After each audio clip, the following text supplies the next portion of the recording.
함께 예배하는 모든 분들 가운데 이 말씀의 축복이 함께 하시기를 주님의 이름으로 축원합니다. 오늘 이 본문 말씀은 하나님께서는 우리의 시선 밖에서도 일하시는 하나님이시는 것을 바로 말씀하고 있습니다.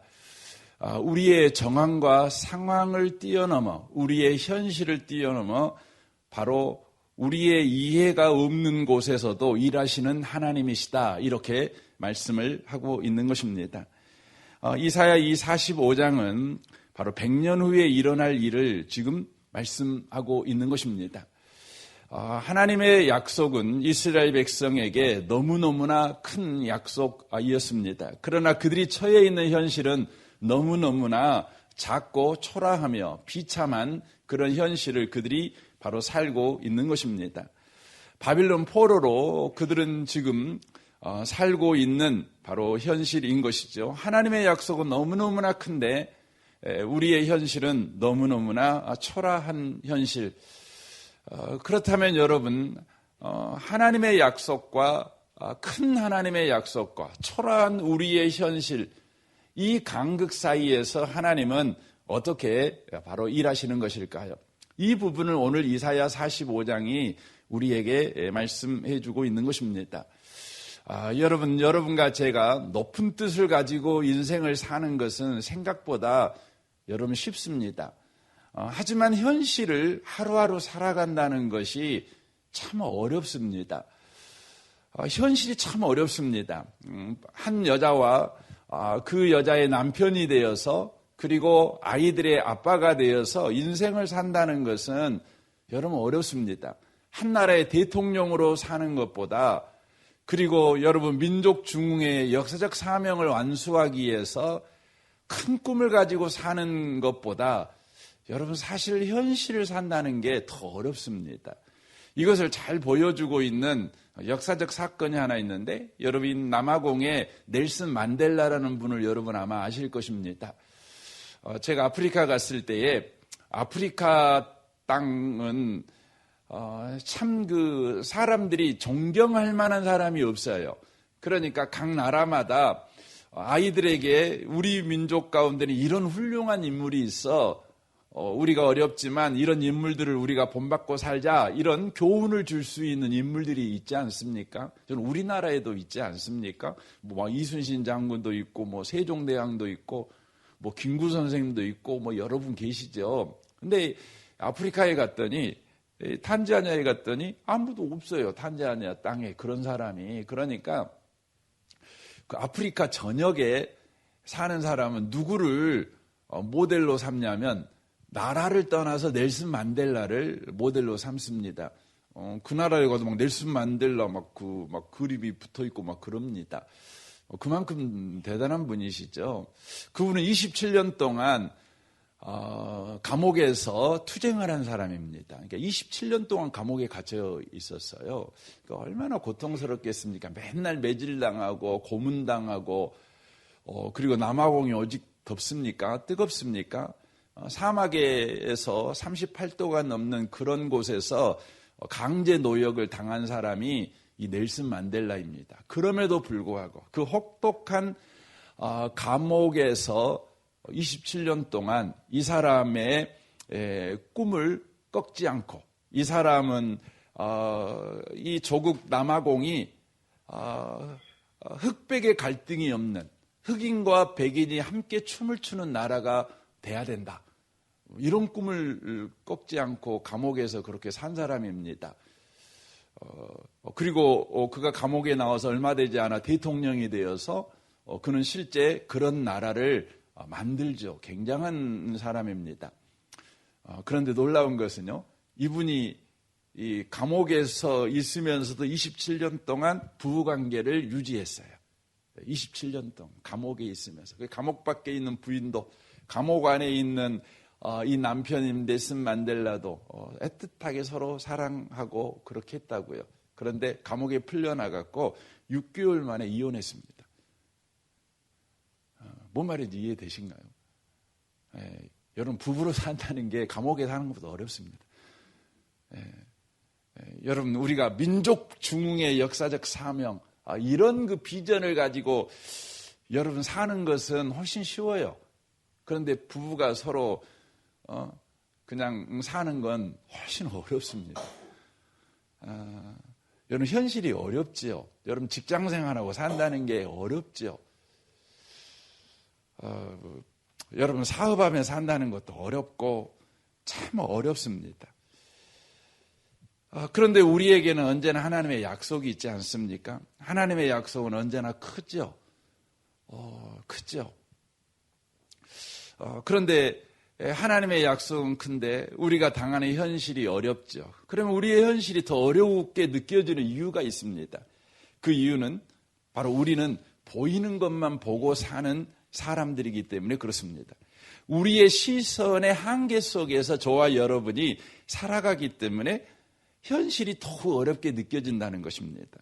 여러분과 제가 매일매일 보고 사는 게 뭡니까?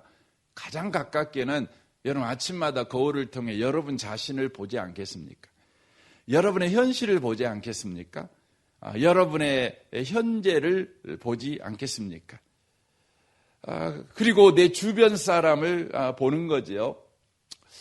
우리는 우리의 시선의 한계에 머물러서 우리의 현실을 보는, 그러므로 우리의 현실이 더욱 어렵게 느껴진다는 것입니다. 그런데 오늘 본문 말씀을 통해 하나님이 말씀하는 건 뭐냐면 와서 이렇게 말하는 겁니다. 나는 네가 보이지 않는 곳에서 일하시는 하나님이시다. 네 시선 밖에서도 일하시는 하나님이시다. 네가 가보지 않는 곳에서 일하며 네가 만나보지 못하고 네가 알지 못하는 인물 속에서, 나라 속에서, 사건 속에서 나는 너를 위해서 일하시는 하나님이시다. 지금 이걸 이야기를 하는 것입니다. 그래서 오늘 4절이 이렇게 말하는 것이죠. 내가 나의 종 야곱, 내가 택한 이스라엘을 이해하여 내 이름을 불러 너는 나를 알지 못할지라도 네게 칭호를 주었노니 나는 여호와 나 외에 다른 이가 없나니 나밖에 신이 없느니라. 너는 나를 알지 못하였지라도 나는 네 띠를 띠고 동일 것이요 해 뜨는 곳에든지 지는 곳에든지 나밖에 다른 이가 없는 줄을 알게 하리라. 나는 여호와라 다른 이가 없느니라. 나는 빛도 짓고 어둠도 창조하며 나는 평안도 짓고 환난도 창조하나니 나는 여호와라 이 모든 일들을 행하는 자니라 하였노라라고 말합니다. 여기에 보면 알지 못한다 이걸 2번 기록하고 또 더 나아가 창조한다는 말을 2번 기록하고 있습니다. 알지 못하는 곳에서 창조하신다. 창조가 뭡니까? 창조는 여기서 말하는 창조는 있는 것을 가지고 새로운 걸 만들어내는 걸 의미하는 것이 아니라 없는 것에서 있는 것을 만들어내는 걸 말하는 것입니다. 없는데 만들어버리는 것입니다. 알지 못하는 곳에서 알게 하는 일을 만들어내신다. 우리의 시선 밖에서, 우리의 생각 밖에서, 우리의 이해 밖에서, 우리가 가보지 못한 땅에서, 우리가 알지 못하는 인물과 관계하지 않는 인물 속에서, 사건 속에서 우리를 위해서 일하신다. 이것을 말씀합니다. 그 예로 지금 고레스라는 사람을 등장시키고 있습니다. 이스라엘이 바벨론 포로로 잡혀가 있을 때에 당시의 고레스는 근동에서 최강국의 나라였습니다. 상대할 만한 그런 나라가 없었습니다. 초강대국이었습니다. 그런데요, 이 바벨론 이쪽에, 그러니까 지금의 이란이죠. 이란 저 북부 쪽에 조그마한 메대라는 나라가 하나 있었습니다. 이 메대라는 나라는 종교가 여러분이 아는 것 같이 조르아스트교라는 것을 믿었습니다. 조르아스트교는 어떤 그 신앙을 가지고 있냐면 모든 게 제로섬 신앙을 가지고 있어요. 그러니까 좋은 것은 선신이 한 거고 나쁜 것은 악신이 한 거다. 그러니까 세상에는 악신과 선신이 존재하는데 모든 좋은 일은 선신이 하고 모든 나쁜 일은 악신이 한다.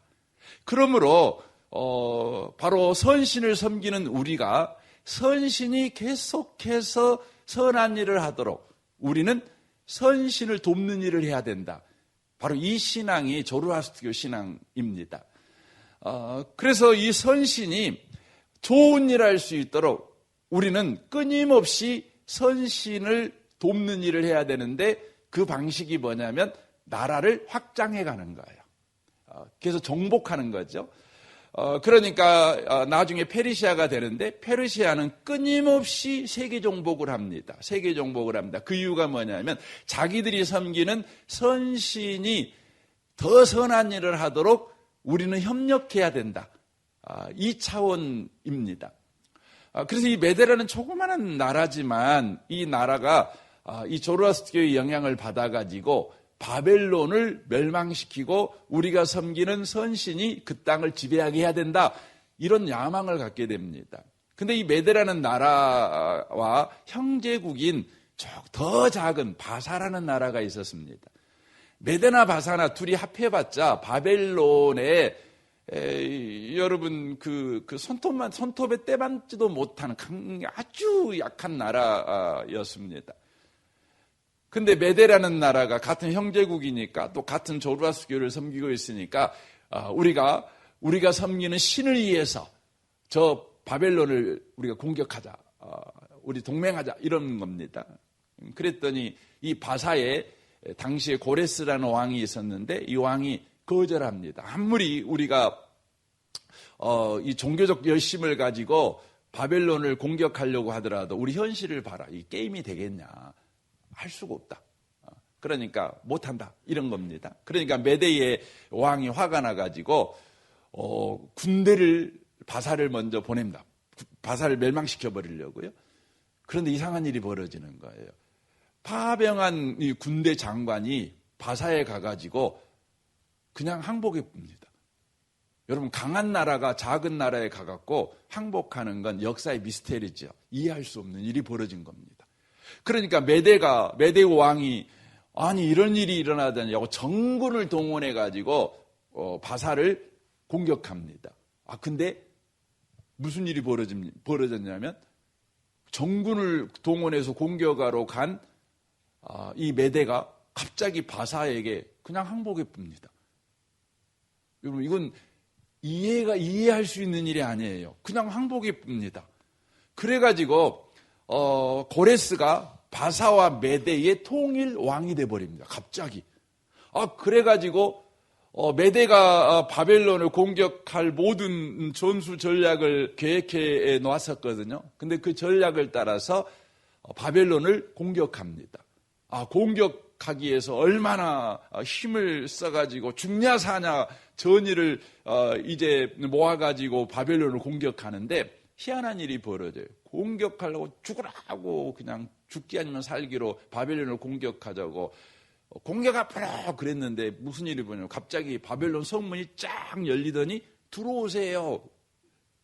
그래가지고 기원 589년에 바벨론이 멸망하고 바로 메대와 바사, 이 바사가 나중에 페르시아가 됩니다. 지금의 이란이죠. 바벨론을 공격해서 이겨버립니다.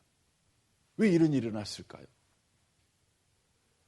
그 이유를 오늘 1절이 이야기합니다. 여호와께서 그의 기름 부음을 받은 고레스에게 이같이 말씀하시되 내가 그의 오른손을 붙들고 그 앞에 열국을 항복하게 하며 내가 왕들의 허리를 풀어 그 앞에 문들을 열고 성문들을 닫히지 못하게 하리라. 성문을 그냥 열어놔본다는 거죠.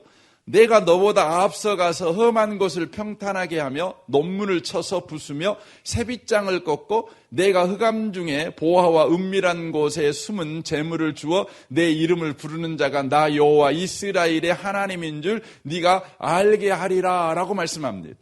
지금 고레스에게 하는 말이에요. 그랬더니 하나님이 하신 말대로 고레스가 메대를 통일시키더니 바벨론을 또 함락시켜 버립니다. 무혈입성하는 것입니다. 그런데요, 이 고레스는 하나님을 믿지 않습니다. 1879년에 이라크의 모술이라고 하는, 여러분 IS가 공격한 그 도시 중에 모술이라는 도시 이름을 아마 들어보셨을 거예요. 이 도시에서 아주 유명한 유물이 하나 발견됐어요. 그것이 뭐냐면 키루스의 온통 비문이라는 겁니다. 키루스는 일반 세상에서 고레스를 칭하는 이름이에요. 그러니까 고레스의 온통 비문이라는 게 발견됐는데 거기에 보면 바벨론을 멸망시킨 이야기가 기록이 되어 있습니다. 기록이 되어 있는데 뭐라고 기록되어 있냐면 바벨론의 마르둑, 바벨론에 섬기는 마르둑이 바로 바사에 바로 이 고레스를 선택했다. 이렇게 써져 있어요. 그러니까 바벨론의 신이 이 바벨론을 지켜주지 아니하고 이웃 국가인 적국인 고레스를 선택해 갖고 바벨론을 멸망시켜 만들었다. 이렇게 써져 있는 것이죠. 그러니까 고레스라는 사람은 하나님이 자기 가운데 이런 일을 하게 했다는 걸 전혀 모르는 거예요. 모르는 겁니다. 하나님을 안 믿는 사람이에요. 여전히 안 믿는 사람입니다. 그런데요, 이 우상 숭배자인 고레스, 자기 자신도 모르고, 이스라엘 사람도 고레스 모르죠. 100년 후에 태어날 사람을 어떻게 알 겁니까? 뭐 바사를 알겠습니까? 아무것도 모르는 거예요. 그런데 우리 하나님께서 모르는 사람, 하나님도 모르고 또 이스라엘 사람도 고레스도 모르고 나라도 모르고 그 사건도 모르고 모르는 것 가운데 우리 하나님께서 일하셨어요. 누구를 위해서요? 이스라엘을 위해서. 그래서 이 고레스에 의해, 페르시아의 고레스에 의해서 어떤 일이 벌어집니까? 70년 동안 바벨론의 포로가 됐던 이스라엘이 바로 고레스에 의해서 해방을 당하게 됩니다. 왜냐하면 이 고레스가 바벨론을 멸망시키고 나서 이제 거대 제국을 통치할 때에 바벨론을 또 아수리아, 바벨론 그 전에 아수리아나 이런 제국들의 통치를 용고합니다. 그리하여 그 거대한 제국이 멸망하게 된 이유를 알게 되는데 그 이유가 뭐냐면 자신들이 가진 권력을 강제력으로 사용하게 될 때에 자기들이 믿는 신을 다 믿게 만들고 자기들을 말을 듣지 않으면 다 죽여버리는, 문화를 말살해버리고 종교를 말살해버리는 정책을 썼기 때문에 제국들이 바로 망했다. 그러므로 우리 이 페르시아 제국은 우리에게 순종만 한다면 그들의 종교도 인정해주고 그들의 문화도 인정해주자. 그런 화합 정책을 바로 쓰게 되는 것이죠. 그래서 이스라엘이 믿는 하나님을 인정해줘요. 그리고 그들이 다시 예루살렘으로 돌아가서 살 수 있도록 모든 지원도 아끼지 않습니다. 그래서 고레스가 어마어마한 돈을 줘요. 그래서 예루살렘 성벽을 재건하게 만들고 나중에 느헤미야가 다시 이스라엘로 돌아가게 되는데 성벽도 재건하게 만들지만 스룹바벨에게 성전도 재건할 수 있도록 여러분 돈도 줍니다. 이런 일을 하게 합니다. 깜짝 놀랄 일이죠. 상상하지 못하는 방식으로 우리 하나님께서 이스라엘을 바로 구원하고 있는 것을 바로 이 성경이 말해주고 있는 것입니다. 사랑하는 성도 여러분, 이 45장은 하나님께서 바로 우리가 알지 못하는 것으로 일하시나는 거예요. 우리의 구원을 위해서. 여러분이 보고 있는 것이 다가 아니라는 거예요. 여러분이 이해하고 있는 게 다가 아니라는 것이죠. 우리 하나님은 우리의 이해 밖에서, 우리의 시선 밖에서도 일하시는 하나님이라는 것입니다. 인류 역사에서 도무지 이해하지 못하는 어떤 세력도, 어떤 학자도, 어떤 문화도 이해하지 못하는 일을 우리 하나님이 인류의 구원을 위해서 하신 일이 있습니다. 그게 뭡니까? 바로 예수님을 십자가에 못 박아 죽이는 일입니다. 여러분, 예수님이 십자가에 죽는 일은 인류 역사가 도무지 이해하지 못하고 받아들일 수 없는 바로 일이었다는 것이죠. 고린도전서 1장 22절에 보면 유대인은 표적을 구하고 헬라인은 지혜를 찾으나 우리는 십자가에 못 박힌 그리스도를 전하니 유대인에게는 거리끼는 것이요 이방인에게는 미련한 것이로되 오직 부르심을 받은 자들에게는 유대인이나 헬라인이나 그리스도는 하나님의 능력이요 하나님의 지혜니라. 하나님의 어리석음이 사람보다 지혜롭고 하나님의 약하심이 사람보다 강하니라. 예수 그리스도, 십자가에 못 박히신 예수 그리스도, 유대인이나 헬라인이나 이 세상 모든 사람들은 이것이 전 인류를 구원하기 위한 하나님의 구원의 일이라는 것을 이해하지 못했어요. 왜냐하면 인류가 가지고 있는 이해와 또한 지혜를 가지고는 도무지 그것이 하나님께서 인류를 구원하는 방식이라고 받아들일 수 없었기 때문에 그렇습니다. 그러나 십자가에 못 박힌 예수 그리스도는 하나님의 능력이며 하나님의 지혜였다는 것이죠. 이 아침에 오신 복 있는 성도 여러분, 하나님은 이렇게 일하시는 분이십니다. 그래서 성경은 이렇게 말해요. 형제들아 너희의 부르심을 보라. 육체를 따라 지혜로운 자가 많지 아니하며 능한 자가 많지 아니하며 문벌 좋은 자가 많지 아니하도다라고 말합니다. 여러분과 저의 모습을 보십시오. 우리의 모습은 지혜가 없고 능력도 없고 또 좋은 가정 배경도 없는 자입니다. 그렇다면 저와 여러분 망한 자 아닙니까? 이런 자가 이 어렵고 힘든 현실을 살아간다면 그 현실이 얼마나 저와 여러분에게 비참하게 느껴지겠습니까? 어렵게 느껴지겠습니까? 그런데 우리 주님이 이렇게 말씀합니다. 뭐라고 말씀합니까? 그러나 하나님께서 세상에 미련한 것들을 택하사 지혜 있는 자를 부끄럽게 하려 하시고 세상에 약한 것들을 택하사 강한 것들을 부끄럽게 하려 하시며 세상에서 천한 것들과 멸시받는 것들과 없는 것을 택하사 있는 것을 폐하려 하시나니 이는 아무 육체도 하나님 앞에서 자랑하지 못하게 하려 함이라. 너희는 하나님으로부터 나서 그리스도 예수 안에 있고 예수는 하나님으로부터 나와서 우리에게 지혜와 의로움과 거룩함과 구원함이 되셨나니 기록된 바 자랑할 자는 주 안에서 자랑하라 함과 같게 하려 함이라 라고 말씀합니다. 여러분 십자가에서 구원이 나온다. 어느 누구도 믿지 않았어요. 그러므로 저와 여러분에게 주님의 말씀이 십자가에서 우리 하나님이 구원을 만들었다. 그러나 세상은 받아들이지 않는다. 예수 믿는 너희들아, 너희들도 세상 사람들과 같은 이해를 가지고 너의 현실을 보지 말아라. 네가 지금 천한 자냐? 멸시받는 자냐? 약한 자냐? 그러므로 너의 천함과 약함에서 우리 하나님이 구원을 만들어낼 수 없다고 생각하느냐? 그래서 너의 천함과 멸시와 약함이 너에게 주어진 현실을 더 어렵게 만들고 비참하게 만든다고 생각하느냐? 십자가에서 구원을 만드신 하나님이 지금 너의 인생 속에 뛰어들어가 일하고 있다. 네 천함을 가지고, 네 약함을 가지고 의로움과 지혜와 거룩함과 구원함을 우리 하나님이 만들어낼 거야. 지금 이 말을 하는 거예요.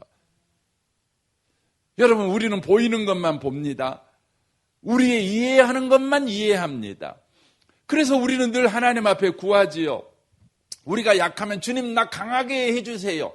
이렇게 말합니다. 왜냐하면 하나님은 내가 강해야만 나를 쓰실 수 있는 하나님이라고 생각하니까요. 내가 미련하면 하나님 나 미련해요. 좀 지혜롭게 해주세요. 약하니까 하나님이 나를 못 쓰시잖아요. 지혜로우면 하나님이 나를 마음 놓고 쓰실 수 있는 거 아닙니까? 이렇게 말하는 것이죠. 그런데 우리 하나님은 말하는 거예요. 아니다. 십자가 가지고 내가 구원을 만드신 하나님이다. 어느 누가 십자가에 못 박힌 예수 그리스도가 구원이라고 생각을 했겠냐. 실패자. 이렇게밖에 생각 안 하지. 그래서 여러분, 통일교는요, 예수님은 실패한 구원자라고 생각해요. 왜 실패한 구원자냐면, 구원자라면 왕해야 되지 않냐는 거예요. 구원자라면 승리자여야 되지 않냐는 거예요. 구원자라면 부자여야 되지 않냐는 거예요. 근데 예수님 봐봐라. 옷 한 벌 걸치지 못하지 않느냐. 십자가에 죽어버리지 않았느냐. 그러니까 예수님은 실패한 구원자다. 문선명이가 구원자다. 문선명 봐라. 여러분, 우리 이 대한민국 이 한반도의 역사 5,000년 역사에서요, 전 세계적으로 가장 유명한 여러분 한국인은 누구인지 아세요? 세종대왕이요? 아니에요. 이순신 장군이 아니에요. 여러분, 문선명입니다. 여러분, 이 지구상 이 대한민국 사람들이 가장 성공한 사람은 문선명입니다. 이건 부정할 수 없어요. 문선명이에요. 그러니까 구원자래요. 여러분, 아닙니다.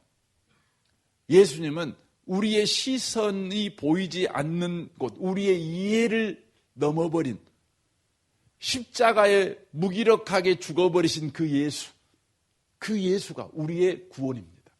하나님의 능력입니다. 여러분을 보십시오. 약하지요. 오늘 또 전전긍긍하며 살지요. 왜 이렇게 능력이 없을까? 왜 나는 이 모양일까? 성격도 왜 이 모양일까? 하는 품새도 그렇고 말하는 것도 그렇고 뭐 하나 어디 하나 내놓을 것이 없어요. 이런 나를 우리 하나님은 쓰실 수 있는가? 이런 나를 통해 하나님은 하나님의 약속을 이루실 수 있는가? 이런 질문들이 우리 안에 많습니다. 우리는 의문들이 많습니다. 우리는 하나님 앞에 가서 하나님 정말 나를 쓰실 수 있나요? 이렇게 질문할 때 하나님은 뭐라고 말하면 그래. 그러면서 7절을 말하는 거죠. 나는 빛도 짓고 어둠도 창조하며 나는 평안도 짓고 환난도 창조하나니 나는 여호와라. 이 모든 일을 행하는 모든 일들을 행하는 자라 하였노라. 8절 보십시오. 하늘이여 이로부터 공의를 뿌리며 구름이여 의를 부를지어다. 땅이여 열어서 구원을 싹트게 하며 공의도 함께 음돋게 할지어다. 나 여호와가 이 일을 창조하였느니라. 오늘 여러분을 보시면서요, 하나님은 내 이해 밖에서 일하신 하나님이시다. 내 조건 밖에서 일하신 하나님이시다. 하나님은 나를 통해 얼마든지 창조하시는 분이시고 주의 약속을 이루시는 분이시다. 여러분, 이 믿음을 가지고 오늘 하루도 소망 중에 살아가시는, 오늘 우리 장로님 기도하신 것 같이 오늘 예수님께서 십자가에 못 박여 죽으신 성금요일이죠. 그래요, 십자가에 못 박힌 예수, 엘리엘 라바 사바다니 나의 하나님 나의 하나님 어찌하여 나를 버리십니까? 비참하게 십자가에 죽어요. 여러분, 죽어버리면 여러분 끝 아닙니까? 죽어버리면 여러분 아무것도 못하는 거 아닙니까? 그런데 우리 예수의 십자가가 우리의 구원이 됩니다. 구원이 됩니다. 저는 오늘 하루 살아가면서 주님은 내 시선 밖에서도 일하시는 하나님이시다. 내 상황 밖에서도 일하시는 하나님, 아니 내 상황을 가지고도 창조하시는 하나님이시다. 이 하나님을 의지하고 오늘도 살아가시는 모든 분들이 다 되시기를 주님의 이름으로 축원합니다. 아멘. 우리 같이 기도하겠습니다. 먼저 감사 헌금하신 분이 계셔도 제가 기도하겠습니다. 주님, 새벽마다 깨워주시고 거룩한 주 하나님을 예배하게 하시고 말씀으로 덮어주셔서 감사합니다. 주님, 이 귀한 가정이 계속해서 새벽을 깨우는 삶을 살아내게 하십시오.